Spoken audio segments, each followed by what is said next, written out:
अस्सलाम वालेकुम students, hope so you all will be fine. हमारे लास्ट लेक्चर में हमने डिस्कस किया था मॉडर्न पीरियोडिक टेबल के बारे में और सेलियन features of modern periodic table के बारे में आपको बताया गया था। और आज के लेक्चर में मैं आपको डिटेल में बताऊंगी पीरियड्स और ग्रुप्स के बारे में कि पीरियड्स और ग्रुप्स में कैसे एलिमेंट्स को रखा जाता है। So let's start. पहले हम स्टडी करेंगे पीरियड्स को। First period is called short period.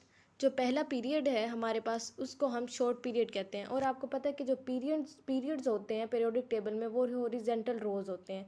तो जो हॉरिजेंटल रोज हैं उनमें जो फर्स्ट पीरियड जो है उसको हम शॉर्ट पीरियड इसलिए कहते हैं क्योंकि उसके अंदर सिर्फ दो एलिमेंट्स पाए जाते हैं, हाइड्रोजन और हीलियम। जो सेकंड और थर्ड पीरियड है उसको हम कहते हैं नॉर्मल पीरियड्स। और सेकंड और थर्ड पीरियड को हम नॉर्मल पीरियड इसलिए कहते हैं कि उन दोनों के अंदर ही 8 एलिमेंट्स पाए जाते हैं। अब ये देखें, जो सेकंड पीरियड है उसके अंदर lithium, beryllium, boron, carbon, nitrogen, oxygen, fluorine और एंटपेनियॉन पाया जाता है जो कि एक नोबल गैस है। अगर आप ये देखें, ये हमारे पास पीरियोडिक टेबल है। जो हमारे पास फर्स्ट पीरियड है, फर्स्ट पीरियड में अगर आप देखें तो हाइड्रोजन, हीलियम यानी कि दो ही पाए जा रहे हैं। सेकंड और थर्ड देख लें तो इसमें सेकंड में भी 8 एलिमेंट्स हैं और थर्ड में भी 8 ही एलिमेंट्स हैं, यानी कि lithium, beryllium, boron, carbon, nitrogen, oxygen, fluorine और नियोन। अब ये देखें, लिथियम हमारे पास एक अल्कली मेटल है और नियोन हमारे पास एक नोबल गैस है। तो इस तरह से यानी कि इन्होंने अकोमोडेट किया हुआ होता है सेकंड और थर्ड पीरियड में 8 एलिमेंट्स को। ये बात आपने याद रखनी है कि जो सा फर्स्ट पीरियड है उसको हम शॉर्ट पीरियड कहते हैं और सेकंड और थर्ड पीरियड को हम नॉर्मल पीरियड कहते हैं। चलें आगे चलते हैं। अब वो कहते हैं कि जो फोर्थ और फिफ्थ पीरियड है उस दोनों पीरियड्स को हम लॉन्ग पीरियड्स कहते हैं। और लॉन्ग पीरियड्स हम उन दोनों को इसलिए कहते हैं क्योंकि दोनों में ही 18 एलिमेंट्स पाए जाते हैं। जबकि जो हमारे पास सिक्स्थ और सेवन्थ पीरियड होता है तो हम सिक्स्थ और सेवन्थ पीरियड दोनों को ही वेरी लॉन्ग पीरियड्स कहते हैं। अब ये देखिए, हमने पहले पीरियड को शॉर्ट पीरियड कहा, सेकंड और थर्ड पीरियड को नॉर्मल पीरियड कहा, फोर्थ और फिफ्थ पीरियड को हमने लॉन्ग पीरियड्स कहे, सिक्स्थ और सेवन्थ पीरियड को हमने वेरी लॉन्ग पीरियड्स कहे। सिक्स्थ और सेवन्थ पीरियड को हम वेरी लॉन्ग पीरियड इसलिए कहते हैं क्योंकि उसके अंदर जब देखें तो 18 एलिमेंट्स हमने कहा कि थर्ड और फोर्थ पीरियड में पाए जाते हैं। जब 18 के अंदर 14 प्लस करें तो 32, ऑलमोस्ट 32 एलिमेंट्स पाए जाते हैं उनके अंदर। और उनके अंदर 32 एलिमेंट्स कैसे पाए जाते हैं कि जो सिक्स होता है, सिक्स पीरियड में 57 एटॉमिक नंबर के बाद 14 एलिमेंट्स को अकोमोडेट किया जाता है। और इसी तरह से सेवन्थ पीरियड में 89 एटॉमिक नंबर के बाद एक और 14 एलिमेंट्स की सीरीज़ को अकोमोडेट किया जाता है। और क्योंकि यहाँ पे स्पेस की प्रॉब्लम होती है, यानी कि पीरियोडिक टेबल में कैसे अब उसको अकोमोडेट करेंगे, वो तो 2 8 8 देन 18 18 रख लिए, तो अब 32 एलिमेंट्स को कैसे अब अकोमोडेट करें और उसकी शेप भी ख़राब ना हो। तो स्पेस की वजह से उसको मैनेजेबल और प्रेजेंटेबल फॉर्म में बनाने के लिए जो 14 एलिमेंट्स की सीरीज़ होती हैं उन दोनों को ही नीचे रख लेते हैं। Since the two series start after lanthanum, ये जी एटॉमिक नंबर को शो कर रहा है, Z is equal to 57, lanthanum actinium Z is equal to 89। So these two series of elements are named as lanthanides and actinides. इसलिए वो जो 14 elements की series हैं, जो 57 के बाद वाली सीरीज़ है उनको हम लेंथेनाइड्स कह देते हैं, और जो 89 एटॉमिक नंबर के बाद वाली सीरीज़ है उसको हम एक्टिनाइड्स कह देते हैं। और जो हमारे पास टेबल है 3.1 वो शो करती है डिस्ट्रीब्यूशन ऑफ एलिमेंट्स को इन पीरियड्स। अब हम देख लेते हैं उस टेबल को भी। ये देखें, ये फर्स्ट पीरियड है हमारे पास, इसको हम शॉर्ट पीरियड कह रहे हैं क्योंकि नंबर ऑफ़ एलिमेंट्स दो हैं, 1 to 2। सेकंड पीरियड को देखें तो सेकंड और थर्ड पीरियड को हम नॉर्मल पीरियड कह रहे हैं क्योंकि दोनों ही 8 एलिमेंट्स रख सकते हैं। फॉर एग्जांपल आप ये देख लें, एस एस पी। और यहाँ पे देखें तो फोर्थ और फिफ्थ पीरियड को लॉन्ग पीरियड कहते हैं क्योंकि दोनों ही 18 एलिमेंट्स को रखते हैं, एस पी डी। और सिक्स्थ और सेवन्थ को देखें तो उन दोनों को ही हम वेरी लॉन्ग पीरियड कहते हैं। और क्यों हम उन दोनों को वेरी लॉन्ग पीरियड कहते हैं, क्योंकि उनके अंदर 32 इलेक्ट्रॉन्स अगर आप देखें तो एस पी डी एफ में अकोमोडेट करते हैं और इस तरह से 32 एलिमेंट्स उसमें पाए जाते हैं। यहाँ पे 2 हो गए, यहाँ पे 8 हो गए, यहाँ पे 18 हो गए और यहाँ पे 32। होप सो आपको ये बात समझ आ गई होगी कि फर्स्ट पीरियड को हम शॉर्ट पीरियड कहते हैं, सेकंड और थर्ड पीरियड को हम नॉर्मल पीरियड कहते हैं, फोर्थ और फिफ्थ पीरियड को हम लॉन्ग पीरियड्स कहते हैं, और सिक्स्थ और सेवन्थ पीरियड को वेरी लॉन्ग पीरियड्स कहते हैं, just due to accommodation of elements that can be placed in them because of 2, 8, 18 and then 32। Okay, और ये बात करें कि जो ये सारे पीरियड्स हैं एक्सेप्ट द फर्स्ट पीरियड, वो स्टार्ट होते हैं अल्कली मेटल्स से और वो एंड करते हैं एट नोबल गैस पे। It is to be observe that number of elements in a period is fixed because of maximum number of electrons which can be accommodated in the particular valence shell of the elements। ये मैंने अभी आपको बात बताई है कि ये जो दो इलेक्ट्रॉन, ये देखें, ये बात मैं आपको पहले ही बता चुकी हूँ कि यहाँ पे जो अकोमोडेशन है एलिमेंट्स की, वो just because of electrons that can be accommodated in their valence shell, इसकी वजह से ये इस तरह से प्लेस्ड होते हैं। लाइक मैंने आपको एस के बारे में बताया, यहाँ पे एस फर्स्ट पीरियड में जस्ट एस होता है, सेकंड एंड थर्ड में एस पी होता है, फोर्थ और फिफ्थ में एस पी डी होता है, एस पी डी होता है, और सिक्स्थ और सेवन्थ में एस पी डी और एफ होता है। अगर आपने मेरा लेक्चर देखा है इलेक्ट्रॉनिक कॉन्फ़िगरेशन वाला, तो आपको इजीली ये बात समझ आ जाएगी कि ये जो एस है उसमें 2 इलेक्ट्रॉन आएंगे, एस में 2 और पी में 6, तो ये 8 हो जाते हैं। और इसी तरह से एस पी डी में ये 18 हो जाते हैं, एस में 2, पी में 6 और डी में 10, then it is equal to 18। और इसी तरह से एस पी डी एफ जब हम देखते हैं तो वो होते हैं एस में 2, पी में 6, डी में 10 और एफ में 14। इस तरह से ये 32 इलेक्ट्रॉन्स अकोमोडेट करते हैं, और इसीलिए यानी कि सिक्स्थ और सेवन्थ में पीरियड में 32 एलिमेंट्स पाए जाते हैं, और इसी तरह फोर्थ और फिफ्थ पीरियड में 18 एलिमेंट्स पाए जाते हैं, और सेकंड और थर्ड पीरियड में 8 एलिमेंट्स पाए जाते हैं, और फर्स्ट पीरियड जो एक बहुत ही शॉर्ट पीरियड है उसको हम देखते हैं कि उसमें सिर्फ 2 एलिमेंट्स ही पाए जाते हैं। और मैंने अभी आपको एक ये बात बताई है कि जो हमारे पास पीरियोडिक टेबल है, पीरियोडिक टेबल में जो हमारे पास फर्स्ट पीरियड है, फर्स्ट पीरियड में सिर्फ हाइड्रोजन और हीलियम है, तो हम ये बात देख रहे हैं कि जो हाइड्रोजन है वो एक अल्कली मेटल नहीं है।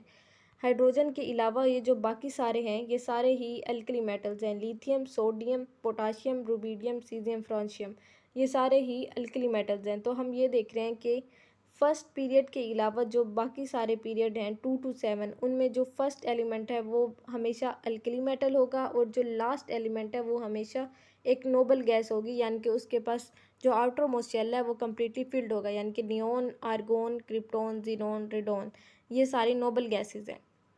ओके, होप सो आपको पीरियड्स के बारे में सारा आइडिया हो गया होगा। अब हम मूव ऑन करेंगे ग्रुप्स की तरफ।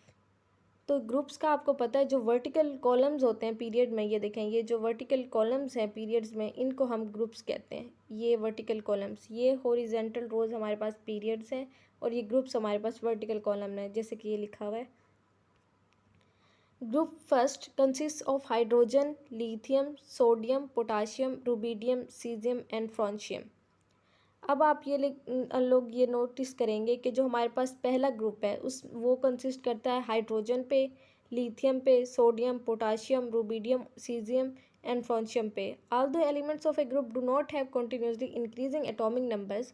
जो आप एक ग्रुप में देखते हैं ना एलिमेंट्स, उनके कंटिन्यूसली इंक्रीज नहीं कर रहे होते एटॉमिक नंबर, बल्कि उनके एटॉमिक नंबर जो इंक्रीज़ कर रहे हैं वो उनकी यानी कि इलेक्ट्रॉनिक कॉन्फ़िगरेशन जो होगी ना उनके वैलेंस शेल की, वो सिमिलर होगी, और उनकी इसी सिमिलर इलेक्ट्रॉनिक कॉन्फ़िगरेशन की वजह से वैलेंस शेल में उनकी जो केमिकल प्रॉपर्टीज़ हैं वो भी सेम होंगी, और इसी वजह से सेम प्रॉपर्टीज़ रखने की वजह से जो एक ग्रुप है, एक ग्रुप को पीरियोडिक टेबल में एक फैमिली भी कहा जाता है। फॉर एग्जांपल वो यहाँ पे बात कर रहे हैं ग्रुप फर्स्ट के एलिमेंट्स की। अगर हम ग्रुप फर्स्ट के एलिमेंट्स को देख लें तो जो पहला इलेक्ट्रॉन जो एलिमेंट्स होते हैं उनमें जो इलेक्ट्रॉन्स होते हैं, तो जो पहला ग्रुप है उसको बेसिकली ग्रुप 1 कहा इसलिए जाता है क्योंकि जो 1 इलेक्ट्रॉन उनके आउटर मोस्ट शेल में पाया जाता है, और इसीलिए उस फैमिली को हम नेम देते हैं अल्कली मेटल्स का। ओके, होप सो आपको ये बात समझ आ गई होगी। ये देखें, lithium, sodium, potassium, rubidium, caesium और फ्रांशियम। अब ये देख लें, यहाँ पे ये सारे हमारे पास क्या हैं, अल्कली मेटल्स हैं। ये सारे हमारे पास अल्कली मेटल्स हैं क्योंकि इनके जो आउटर मोस्ट शेल हैं उनमें सिर्फ एक ही इलेक्ट्रॉन पाया जाता है। The groups 1 and 2 and 13 to 17 contain the normal elements. In the normal elements, all the inner shells are completely filled with electrons, only the outermost shells are incomplete.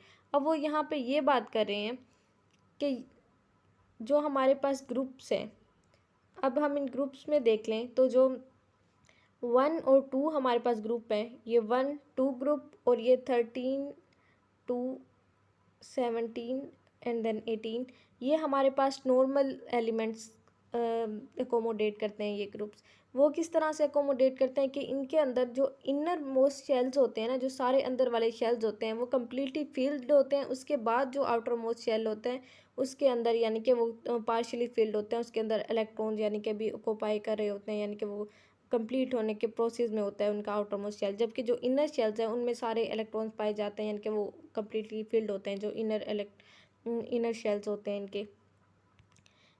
और ये example में वो ये बात कर रहे हैं कि ग्रुप 17 एलिमेंट्स यानी कि जो हेलोजेंस हैं उनके अंदर 7 इलेक्ट्रॉन्स होते हैं इनके वैलेंस शेल में। और हमने इसी तरह से बात की थी कि जो हमारे पास अल्कली मेटल्स हैं उनमें लास्ट जो शेल है उसमें 1 इलेक्ट्रॉन होता है, और इसी तरह से ये जो हेलोजेंस हैं ये 17, इसमें 7 इलेक्ट्रॉन्स पाए जाते हैं, और उसे सिर्फ एक इलेक्ट्रॉन की ज़रूरत होती है कि वो नोबल गैस की कॉन्फ़िगरेशन को अकोमोडेट कर लेगा। और वो इसी तरह से ये बात कर रहे हैं कि the groups 3 to 12 are called transition elements. जो ग्रुप 3 to 12 हैं उनको ट्रांजिशन एलिमेंट्स कहा जाता है, और उनको ट्रांजिशन एलिमेंट्स इसलिए कहा जाता है क्योंकि उनमें वो नॉर्मल एलिमेंट्स को नहीं रखते, क्योंकि अभी उनका आउटर मोस्ट शेल जो होता है फॉर एग्जांपल 4s है। अगर हम डी वाले की बात करें तो 4s को पाई हो गया होता है, यानी कि उसके अंदर 2 इलेक्ट्रॉन होते हैं पड़े, लेकिन उसका जो इनर शेल होता है ना वो भी कम्प्लीटली फिल्ड नहीं होता उसके अंदर, यानी कि 10 इलेक्ट्रॉन्स होंगे तो वो कम्प्लीटली फिल्ड होगा। वो अभी फिल होने के प्रोसेस में होता है, यानी कि किसी में 1 होते हैं, किसी में 2, किसी में 3, किसी में 4, तो वो कम्प्लीटली फिल नहीं होता, बल्कि 4s2 जो अभी ऊपर है वो यानी कि फिल हो चुका होता है, और नीचे वाला जो शेल है वो फिल होने के प्रोसेस में होता है। इसलिए हम इनको ट्रांजिशन एलिमेंट्स कहते हैं। ट्रांजिशन हम एलिमेंट्स हमारे पास 2 तरह के होते हैं, एक होते हैं डी सब शेल वाले और एक होते हैं एफ सब शेल वाले। यहाँ पे ये चीज़ गलत लिखी हुई है, यहाँ पे डी और एफ सब शेल वाले होते हैं, यानी कि जो डी वाले होते हैं उनमें जो डी सब शेल होता है वो फिल होने के प्रोसेस में होता है, और जो एफ सब शेल वाले होते हैं उनमें जो एफ सब शेल होता है वो फिल होने के प्रोसेस में होता है। और जो डी होते हैं हमारे पास, फॉर एग्जाम्पल हम देख लेते हैं ये पीरियोडिक टेबल, तो यहाँ पे जो हमारे पास ये वाले एलिमेंट्स हैं ये हमारे पास ट्रांजिशन एलिमेंट्स हैं। इन ट्रांजिशन एलिमेंट्स को हम आउटर ट्रांजिशन एलिमेंट्स भी कहते हैं, और जो क्योंकि इनमें जो डी शेल है वो फिल होने के प्रोसेस में होता है। और ये हमारे पास 14 एलिमेंट्स की सीरीज़ हैं, ये लेंथेनाइड्स हैं हमारे पास, और ये हैं एक्टिनाइड्स। हम इनको एफ ब्लॉक एलिमेंट्स कहते हैं क्योंकि इनमें जो एफ सब शेल होता है वो कंप्लीट होने के प्रोसेस में होता है। तो इनको हम एफ शेल को इनर ट्रांजिशन एलिमेंट्स कहते हैं, और डी शेल जिसमें फिल होने के प्रोसेस में होता है उनको हम आउटर ट्रांजिशन एलिमेंट्स कहते हैं। तो ये हमारे पास सारे ग्रुप्स आ गए, और ये आगे ये बात करेंगे। देखें 3 to 12 आप नोटिस करेंगे तो यहाँ पे आपने नंबरिंग ज़रूर याद कर लेनी है कि ये 3 to 12 है।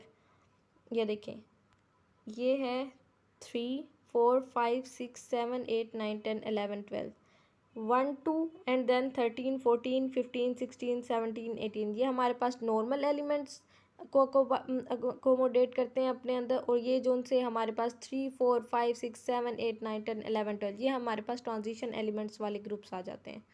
ओके, अब यहाँ पे इन्होंने एक टेबल भी दिखाई हुई है। टेबल में इन्होंने आपको इजीली फैमिलीज़ के बारे में बताया हुआ है। मैंने अभी आपको बताया कि जो एक ग्रुप में आने वाले सारे एलिमेंट्स होते हैं उनको हम एक फैमिली भी कहते हैं, जस्ट बिकॉज उनकी इलेक्ट्रॉनिक कॉन्फ़िगरेशन सेम होती है। तो उनकी इलेक्ट्रॉनिक कॉन्फ़िगरेशन सेम होने की वजह से उनकी जो प्रॉपर्टीज़ होती हैं, केमिकल प्रॉपर्टीज़, वो भी सेम होती हैं। भी ये देखें जो हमारे पास फर्स्ट ग्रुप है उसमें फर्स्ट इलेक्ट्रॉन होता है लास्ट सब शेल में, तो इसीलिए ये अल्कली मेटल्स कहते हैं। अब आप ये देखें तो यहाँ पे NS1 जो लास्ट शेल है उसका, उसमें सिर्फ एक इलेक्ट्रॉन है, और जो इस तरह से सेकंड ग्रुप है हमारे पास उसको हम अल्कलाइन अर्थ मेटल्स कहते हैं। उसके अंदर लास्ट शेल में 2 इलेक्ट्रॉन्स हैं। अब ये जो हमारे पास 3 इलेक्ट्रॉन्स हैं, देन हमारे पास ये अकोमोडेट करता जाता है। लाइक ये अब हम नॉर्मल एलिमेंट्स के बारे में बात कर रहे हैं। तो ये देखें 1 2 के बाद 13 आ गया, देन 14 15 16 17 18। तो ये देखें फर्स्ट सिर्फ अगर एक इलेक्ट्रॉन होगा तो वो अल्कली मेटल्स की फैमिली हो जाएगी। सिर्फ 2 इलेक्ट्रॉन होंगे तो अल्कलाइन अर्थ मेटल्स की। 3 इलेक्ट्रॉन्स होंगे तो वो बोरोन फैमिली हम उसको कहते हैं। अगर 4 इलेक्ट्रॉन्स होंगे तो कार्बन फैमिली। अगर 5 इलेक्ट्रॉन्स होंगे आउटर शेल में तो ये नाइट्रोजन फैमिली। 6 इलेक्ट्रॉन्स होंगे तो ये ऑक्सीजन फैमिली। 7 इलेक्ट्रॉन्स होंगे वैलेंस इलेक्ट्रॉन्स होंगे तो हेलोजन फैमिली। और अगर 8 इलेक्ट्रॉन्स होंगे तो नोबल गैसेस। इस तरह से ये कॉन्फ़िगरेशन दी हुई है इनकी। 2 और 1 3, 2 2 4, 2 3 5, then 6, then 7 and then 8। इस तरह से यानी कि इलेक्ट्रॉन्स अकोमोडेट करते हैं इनके शेल्स के अंदर, और इस वजह से इनको यानी कि ये प्रॉपर फैमिली नेम दिया जाता है। अगर आप ये देखें यहाँ पे देखें ग्रुप में, तो यहाँ पे ये देखें फर्स्ट हमारे पास ग्रुप आ जाएगा अल्कली मेटल्स का ग्रुप, देन हमारे पास अल्कलाइन अर्थ मेटल्स का ग्रुप। अब ये देखें 13 बोरोन फैमिली, देन ये कार्बन फैमिली, देन ये नाइट्रोजन फैमिली, देन ये ऑक्सीजन फैमिली, ये फिर हेलोजन्स आ जाते हैं, एंड देन ये एंड पे हमारे पास नोबल गैसेज आ जाते हैं जिनका जो आउटरमोस्ट शेल है वो कम्प्लीटली फिल्ड होता है। सो होप सो आपको ये सारे लेक्चर समझ आ गया होगा जिसमें हमने पीरियड्स के बारे में बात की एंड देन ग्रुप्स के बारे में। अगर आप ये टेबल्स को गौर से देखें तो आपको इससे आराम से समझ में आ जाएंगी दोनों टेबल से सारा कुछ, कि फर्स्ट पीरियड को शॉर्ट पीरियड कहते हैं, सेकंड एंड थर्ड पीरियड को नॉर्मल पीरियड कहते हैं, फोर्थ और फिफ्थ पीरियड को long period, and then sixth and seventh period को very long period, just because of number of elements जो कि इनके अंदर अकोमोडेट कर सकते हैं। लाइक पहले फर्स्ट के अंदर 2 कर सकते हैं, सेकंड एंड थर्ड के अंदर 8 कर सकते हैं, फोर्थ एंड फिफ्थ के अंदर 18 कर सकते हैं, सिक्स्थ एंड सेवन के अंदर 32 कर सकते हैं, जिसकी वजह से उसको वेरी लॉन्ग पीरियड कहा जाता है। इसी तरह से हमने आगे ग्रुप्स के बारे में देखा। हमने ग्रुप्स में जो फैमिलीज़ के बारे में पढ़ा, हमने ट्रांजिशन एलिमेंट्स के बारे में पढ़ा, हमने नॉर्मल एलिमेंट्स के बारे में पढ़ा। और ये देखें ये हमने अल्कली मेटल्स के बारे में पढ़ा, अल्कलाइन अर्थ मेटल्स के बारे में पढ़ा, boron family, carbon family, nitrogen family, oxygen family, halogen family, noble gases और इनके इलेक्ट्रॉनिक कॉन्फ़िगरेशन देखी हमने। So that was all about today's lecture. Hope so आपको पूरी पीरियोडिक टेबल की समझ आ गई होगी। आपने फर्स्ट सेकंड और ये हमारा थर्ड लेक्चर है जिसमें पीरियोडिक टेबल के बारे में सारा कुछ बताया गया है, उसके से डिस्कवरी के बारे में, देन उसके बाद मेंडलीव के पीरियोडिक टेबल के बारे में, उसके बाद कि वो फर्स्ट एक अच्छी पीरियोडिक टेबल थी। देन हमने मॉडर्न पीरियोडिक टेबल के बारे में डिटेल में स्टडी किया और हमने एंड पे उसके पीरियड्स और ग्रुप्स को डिटेल में स्टडी किया। होप सो आपको ये सारा क्लियर हो गया होगा, आपने सही तरह से देख लिया होगा। Thank you for listening it carefully. और अगर आपको पीरियोडिक टेबल के अंदर जो पीरियोडिक प्रॉपर्टीज़ हैं उनके बारे में पढ़ना है तो आप नेक्स्ट वीडियोस देखें, उसमें हम स्टडी करेंगे इलेक्ट्रोनेगेटिविटी के बारे में, इलेक्ट्रॉन अफिनिटी के बारे में, एटॉमिक रेडियस के बारे में। और ये बहुत ही इंटरेस्टिंग टॉपिक्स हैं, अगर आप देखें तो बहुत ही ईजी हैं, आपने आराम से इनके ट्रेंड्स देख लेने हैं। बहुत ही ईजी हैं ये जो प्रॉपर्टीज़ हैं, आपने बस आराम से ये सुन लेना है और याद कर लेना है, इनको दिमाग में बिठा लेना है। होप सो आपको ये सारी चीज़ें समझ आ रही हैं। Thank you for watching that.